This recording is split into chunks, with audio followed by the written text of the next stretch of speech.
Welcome to today's episode of Conversations with G&G, and with the holiday season fast approaching and family gatherings just around the corner, it is the perfect time to check in on our ageing loved ones.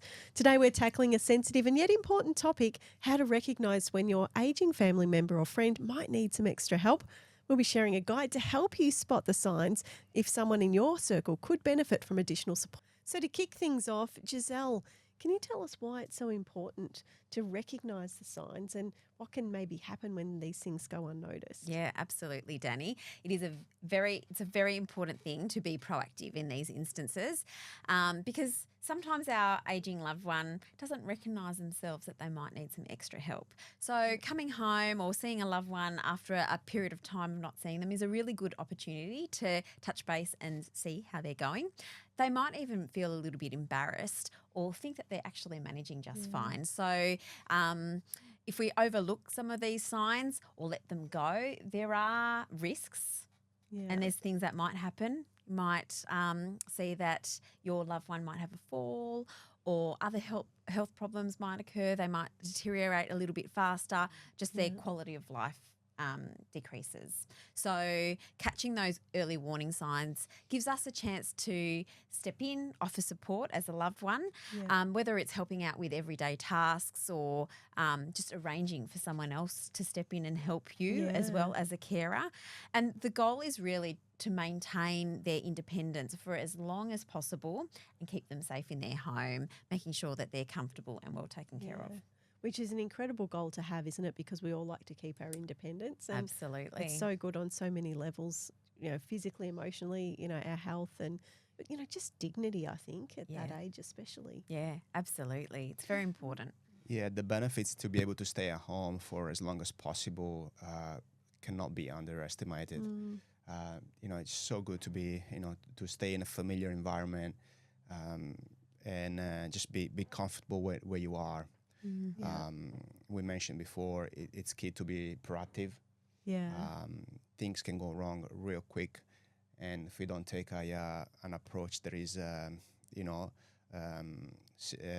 systematic, I guess, and proactively looking after, your health, can prevent other bigger issues down the track. Yeah. So I'm thinking, Gio, of someone that, has a loved one that's aging. Maybe, Giselle, you're right, maybe they haven't seen them for a while. Or maybe there's just a few little things that we're thinking, well, what do I actually look out for? What are the signs? You know, because it's a big deal. And some of them are a little bit more subtle. They're not as obvious as, their mum's starting to have a fall. It might be something like, well, hey, mum's not doing the dishes. Or can we unpack that a little bit? Yeah. Absolutely. I think it's a very good idea. Sometimes it could be something small like they're just asking for help to put on their socks. Yeah. Like that. It could be really small. They might do it as a once-off, but then every time they might need more and more help. Could be something like you notice that they're not collecting the mail. So they're not actually leaving the front door to do that little walk to the letterbox and bring it back. They're avoiding that task.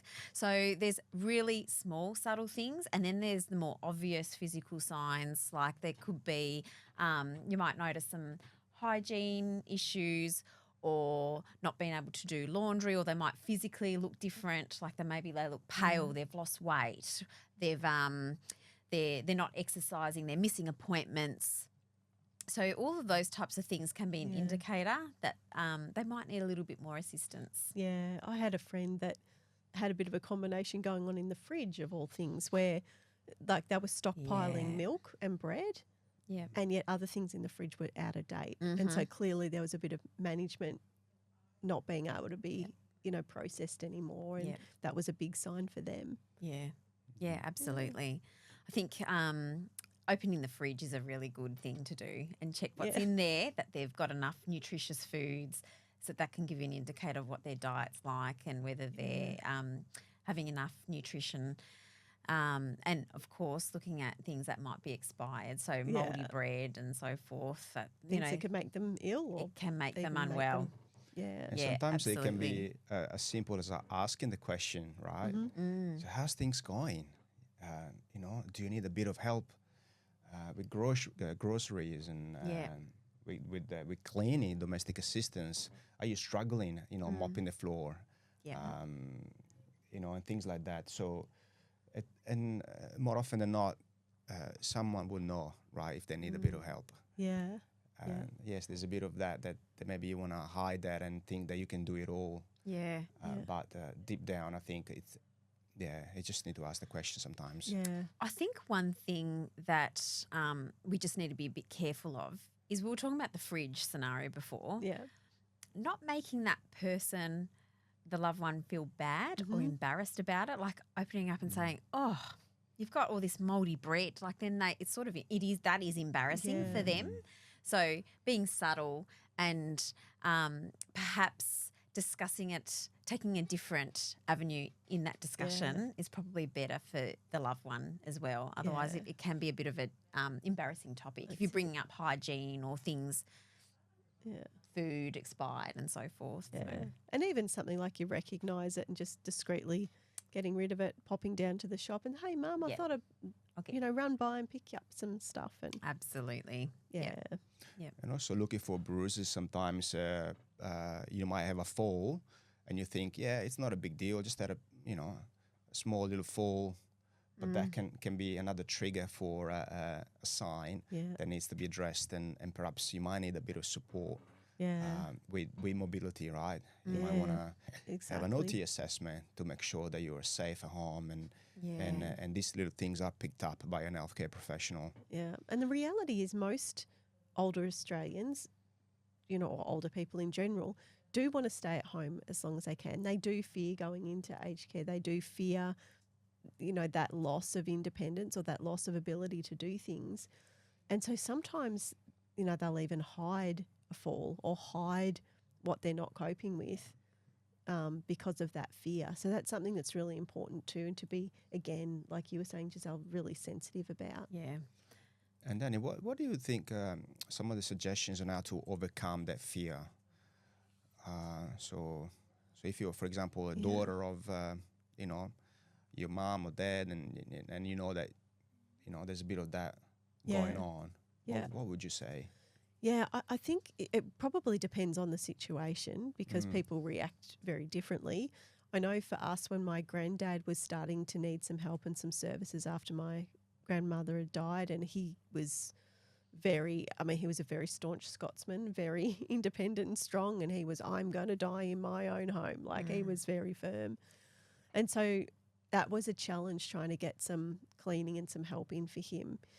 So we had to really frame it in what was absolutely truthful, which was, okay, but it's clear that you need some help because of this, this and this, but our goal is to keep you, in your own home. So by allowing people to come in and just take that weight off you, you can relax more, you can have it done, and you get to stay here. So he knew that we were actually on his side, that we were in a place where we were actually supporting his desires and his will to be independent. Yeah. And yet still were able to get him the help that he needed. And once he sort of had that reframe and he was able to think and realise that we're actually for him and supporting him, it made a world of difference. It made him a lot more open to what he needed. Yep. I think reaffirming with the loved one that they've got choices and they're in control, I think that's a very important first step. So making that obvious. And then I think setting that goal, speaking to them about their goals, I think that's a really good concrete way of then your loved one being able to think about it in a structured way and then talk to them about, okay, so if your goal is to stay at your home, what do you need? What can we help with? What do we need to set up for you to make that happen? I think that's maybe a good direction to take. Yeah. And I think with mobility, it's a really good one too, because sometimes they'll get to a point where it is hard for them to go out, or they don't desire to go out because it's so much effort, and yet they need to be up and mobile to be able to maintain their strength. And like when we had, Tim on in our conversation a few weeks ago, talking about, keeping things strengthened to reduce falls. So even things like having a physio come into the home and getting them on pedal bikes and doing exercises is a way of still helping them to maintain that mobility and giving them more options if they do need to get out for something where they're actually capable to do that and they're feeling confidence in themselves to be able to live independently is super important. So important. And I think when we look at decline or people needing help, I think we need to touch on mental health and depression. Yeah. It's a very big thing when people do feel isolated or they've lost their confidence to get out and about in the community. Symptoms of depression can be very, very real. Yeah. And it loved can ones. just look like being unmotivated. Yeah, absolutely. You know, watching the TV all the time. Yeah, you know, it's not always as obvious as crying. But then the other thing that can compound that, of course, is anniversaries and certain times of the year. So if you've got a widow or a widower and they're at home and they might be getting a bit emotional or edgy, sometimes you'll find if it's happened quite suddenly that it's around an anniversary. So it might be, you know, their lost loved one's birthday, or, you know, if they've had a child together years ago that passed away, there might be something underlying. And of course, you know, the common ones are things like Christmas, Easter, times that would be traditionally family times if they're missing someone or they're not able to maybe participate to the capacity that they would like to. Maybe, you know, in years gone by, they love doing the Christmas lunch spread and they just don't have the capacity to do that anymore. So there might be grief that's not necessarily related to death. It might be grief in relation to their aging and their contribution and their self-worth. Yeah. And all of that is so they were important able to do explore. and now they can't do anymore, like gardening or cleaning the house. Yeah, and things that brought them maybe a sense of purpose or joy. And those things are huge. Yeah, you know, absolutely. there's so much loss and grief in the aging process. And so even helping with those things that we don't think about, you know, we often will go to, well, we look after their health and we look after, you know, their strength and making sure that they're eating properly and they're looking after themselves and they've got enough company. But we forget about their sense of identity and their sense of meaning and their sense of purpose that are just as important, because those things bring joy and they bring motivation and vision. And as long as you're breathing, man, you've got so much to give as an older person. Yeah, I can't agree more with you, Danny. That could be one of the first trigger to losing that independence and signs of needing a little bit of support to overcome that grief and you know, giving you you know, and empowering you to do those things that you were able to do with a bit of help. Yeah, and I encourage anyone, you know, you as a listener, to also look into trauma-informed care. I think that's important for people to realise that at the centre is the person, and they would have gone through lots of different experiences, and that if they behave in a particular way around a festive season, you know, it's understanding what they've gone through that may have triggered that type of behaviour and understanding that. So that, I think that's an important thing for loved ones to understand. Yeah. And I think a good rule of thumb and a general rule over the whole lot of, the ageing process and the looking out for signs and all of that is to actually take into account, who the person is and who they've been, but also to put yourself in that position. Like, what would it be like being them now in this position? What would the losses be? What would the challenges be? What would I be thinking? Because it then helps you to step into their shoes a little bit. I mean, we can't do that 100% because we can't get in 100% into someone else's head, but it just allows us to open up to the compassion and to different perspectives that are outside of our own, because I think sometimes as carers and family members, we can be overwhelmed. We've got so much going on with our own families, with our own lives, with work, with our own grief in seeing our loved ones decline, that sometimes we can get so caught up in our own stresses and our own flow of life that we forget to step into their shoes and remember what it's like for them. And I think that's the other thing too with services. Yes, it helps our loved one, but it can also take the pressure off us, and sometimes we can bear the burden or, our loved one can even make us feel guilty. Like, I don't want anyone else to do it. I only want you. Well, that's not the reality. And so if the goal is for the person to stay healthy and capable and independent in their own home, then there has to be a compromise. Yeah, 100%. So it's about understanding what those barriers are, and putting yourself in their shoes, trying to come to the same level, and don't rush it, right? Don't That's rush it. it. Yeah. And remembering too that barriers aren't necessarily roadblocks. You know, there's 1,000 ways to skin a cat, and you know, to most problems there's a solution. Yeah. And I think when having these discussions with the loved one, it's always a good idea to talk about the benefits. So if you're talking about getting someone to come in and help with meal preparation, you ideally want to talk about what is the benefit. So this means that you'll be having nutritious foods, so you'll be feeling full. You can go shopping. You can go out shopping to buy the food with your carer and so forth. So frame it in a way that explains what they're going to get out of it themselves, rather than saying, you need to have some meal prep, you need to have A, B, C, D. You want to talk about why.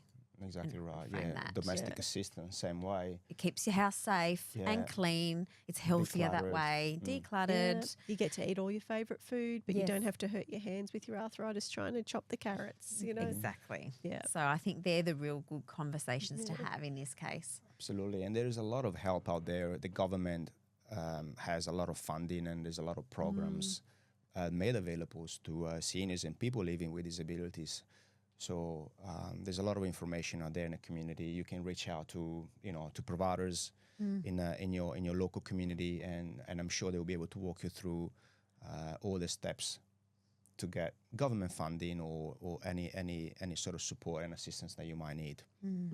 Yeah, absolutely. I think another important thing to touch on too is some of the subtle signs that there might be some memory issues going on. Like maybe burning pots and pans and things like that. Yes. I mean, that can happen to all of us, can't it? I've We done can get that. distracted. Yep. And I still remember my mum when I was a kid. My little brother was about 7 years younger than me, and he'd just been born, and twice in 1 week she burnt all the dummies and the bottles when she was sterilising them. But, you know, it can happen to the best of us. But when it starts to become a bit of a reoccurrence and there's fire hazards and things like that, you know, let's look at some of those memory things for a minute, because absolutely, pots and pans isn't the only thing that we can see sometimes with memory issues. It could be losing things, losing keys, forgetting where you've put a credit card, those everyday items that you're using all the time, then you just don't know where they are, forgetting names, of course. Missing appointments. Missing appointments. Yeah, absolutely. They can all be signs. Missed medications. Giselle, you're a pharmacist. Can we talk a little bit about that? Yeah, that's actually it's quite a common thing actually. Missing medications or taking the wrong thing at the wrong time, doubling up and so forth. There are lots of different things that can happen. Medication administration aids are a wonderful thing. So it is always good to speak to a local pharmacist in regards to getting a Webster pack or a dose administration aids. Webster packs are wonderful because they are sealed. The dosette boxes, they can be opened at any time and things can be taken, and that can get confusing. So a Webster pack is absolutely wonderful and can really help if you do notice medication issues. And Some of the newer Webster packs now too have like morning, day, night. Like they actually give the times and the days. And which makes sachets. There's all sorts of different things that are available that can really help if you start to notice maybe a tablet dropped to the floor, because you know, our loved ones might have some dexterity issues and difficulty opening bottles and piercing the blister packs. You can also get some devices that help pierce the Webster packs and so forth. Make so it easier for you. There are things out there. It's just knowing where to ask. The Webster pack is step number one, I suppose. And even then, people can still forget to take their morning meds, right? So you can then look at alarm clocks and setting alarms and reminders and those types of things. My auntie has dementia and she's got a clock now. It's a digital clock. Kind of looks like one of the Google or Alexa clocks. And it has the day in really big writing and the date and the weather and everything's there. So every morning she looks at it and she's got herself into a routine, and having the Webster pack right by it too is amazing. Yep. And even mobile phones I've seen recently that are set up specifically for people with memory issues, and phone numbers can be programmed in with the family members' faces. So literally all they have to do is click on the photo and it will dial their loved one. Yeah. Exactly. There are so many useful tips and technology that can help you with reminders and many other aspects of looking after your loved one or yourself. Providers out there have a case management team. So case managers will be able to do a comprehensive care plan that is co-designed with you, and in that you'll be able to come up with goals and services that are aligned with the goals to be able to make sure that you're reaching those goals. And more often than not we can organize referrals. I think that, a care manager is such a wonderful asset to a client because they have so much knowledge in what's available out there. So you might have a problem and they can help work out a solution. So definitely care managers are a wonderful person to have on your side that can help. So amazing, isn't it? Like just the diversity in looking at those kinds of signs, and man, just keeping people independent and dignified, so important. Yeah, absolutely. So what about driving? Like how can you tell if the loved one maybe shouldn't be behind the wheel? I think this is the hardest to test. It's so hard, isn't it? Yeah, I think that's definitely because driving is tied to their independence, right? Like they can jump in, they can go out, do their own shopping and so forth. There's a couple of signs, I think, that you can probably look out for. If you're in the car with them, they're having problems maybe staying in their lane. They might miss signage on the road. Maybe they're driving a little bit too fast, or they're not following the speed limit. Or too slow. Fast or too slow. My granddad used to grip the steering wheel and he'd sit over the top of it and he'd swear and he would just be like freaking out the whole time doing about like 30 Ks. Probably not good for them either, that anxiety. Yeah. Well, that's it. I mean, you said it before. If you are with them, I think the first thing is trying to get in the car and sit next to your loved one driving, and you'll be able to pick it up if they're driving right or not. Because the reflexes are so important. Like they need to be able to brake if something breaks in front of them. You'll be able to pick it up. Easily. And when they start to have little accidents, like they're backing into things and a scratch on the car you might see. Like, how did that happen, Dad? Scratches on the car, that's a good one. But by all means too, I mean, if they're 95 and they're still alert and they're still able to drive, then absolutely, amen to that.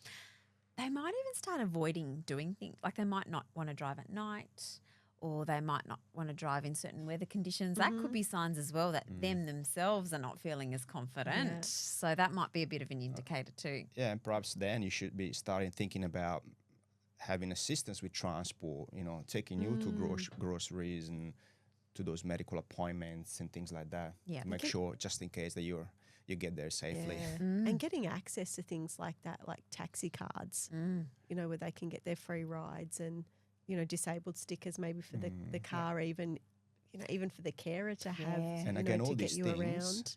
all these things can be organized by your provider of choice. So you don't need to do all yourself, like a family member, right? Just reach out to those providers, pick the best one that you think is a good fit for you. And then you will see that they will be able to direct you on all these little things to make sure that your loved one is as safe as possible in the comfort of their own homes. That's such a good point, Gio. You don't need to do it by yourself. No, you There's don't. a lot of help out there. Yeah. And I guess that's the next step though, isn't it? What are those next steps in getting those services, in getting those supports in place? And what questions do we even ask? I think the first thing is maybe talk to your friends, ask them about their experience with their local, with the current provider, if they have one. it's a good one. Obviously, talk to your GP, so they often can direct you in the right directions. Maybe you know a caregiver that has worked in the industry, or simply just jump on Google and do a research. Yeah, and look at Home care reviews. providers in your local area. Yeah. Look at those reviews. Look at the website. What do they do? How do they operate? Their values, the fee structures. Sometimes fees doesn't tell the full story. There's a lot more into it, right? Because you want to have, you want to deal with a premium provider that is locally based and offer good quality care around the clock, 24/7. It's got a good, strong, base in your local community that you can trust. Yeah. So I think those are the key reliable points workers, you really all of want those kinds of things. Yeah. Very important. Yeah, you want to make sure that they employ and train local caregivers.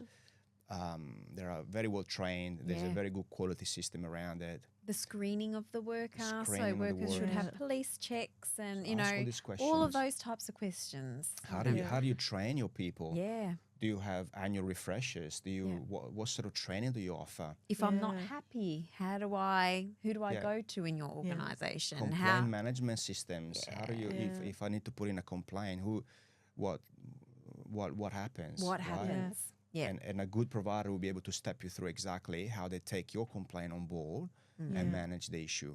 Yeah. And I think even this might seem like a strange one, but even how does the organisation look after their employees? Because if they're not looking after their employees, they're probably not going to look after you too well either. Yeah, absolutely. And so finding that a quality organisation is a really broad but important thing to find. And so asking those questions, super important. Yeah, absolutely. Yeah, absolutely. You need to do your due diligence, and you want to talk to at least 2 or 3 providers in the local community, and then you can compare and you can make up your mind to see which one is the best fit for me. Yeah. And even making appointments and having a chat. Yeah. So you are having those up close and personal conversations. Yeah. Absolutely. And providers, good local providers always make the time to come and see you in person and talk through services and cost and the process with you face to face. I mean, there's a sign right there. If someone says, no, we don't do face-to-face visits, that's already a big sign that why should you trust someone that doesn't even take the time to come and see you in the first place? Yeah. Yeah. Right. So, it's important to do your due diligence. It is a big deal to pick and choose the provider of choice for you. So it needs to be done well. Yeah. Absolutely. Very true. Well, this has been a very valuable and engaging conversation. If people are needing to get in touch with a provider and those services, Gio, what's the best place for them to call? I think if you're able to, the first step is to make sure you're registered within My Aged Care. Because if you're not, it might take a long time for you to get any support at all. So the first step is really to pick up the phone and call My Aged Care. Numbers is, you can easily find it on Google, but it's 1-800-200-422. I repeat, the number is 1-800-200-422. And you'll be able to have a quick assessment over the phone and register yourself into the system, again, over the phone. You just need to have your Medicare handy, and someone there will tell you exactly what you need to do, really. Yeah. And it's always useful to have someone next to you, maybe to give you a bit of assistance or support. Again, providers out there also can help you making those calls to My Aged Care, just to make sure they guide you through, what steps you need to take and get ready for the questions that they ask you. Yeah. So for those that are listening right now or watching right now, and maybe they've never had anything to do with My Aged Care, they don't even know what it is. Can you just describe in a nutshell what My Aged Care will help you to do and what the benefit is of registering? Yeah, so My Aged Care is a government funding program where eligible participants might be able to receive funding from the government to spend on services to really enable you to stay at home for as long as possible, or spend the rest of your life in a residential aged care facility or potentially in a retirement village. Yeah. So that could be even anything from meal preparation to gardening to activities to taking you shopping to personal care.